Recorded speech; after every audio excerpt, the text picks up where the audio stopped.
চা খাও। না আমি চা খাবো না। আরে কি হয়েছে তোমার? কিচ্ছু হয় নাই। আচ্ছা ঠিক আছে, চা খেতে হবে। আসলে আমরা একটা গেমস খেলি। কি গেল? আমি মনে মনে একটা সংখ্যা এবং একটা কালার এটা গেস করবো, তোমাকে সেটা বলতে হবে। ওকে।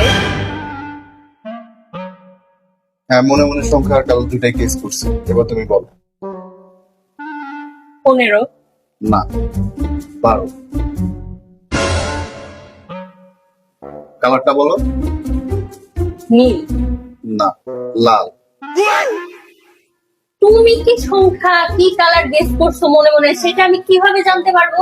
আশ্চর্য কথা, তোমার মনের কথা আমি কিভাবে জানবো? তুমি যদি আমার মনের কথা না জানো, তাহলে আমি কিভাবে বুঝবো যে তোমার কি নিয়ে মন খারাপ হয়েছে, কি নিয়ে তুমি রাগ করে আছো? সেটা তোমাকে বলতে হবে, নাহলে তো শব্দ শিখতে পারে আমারই হবে।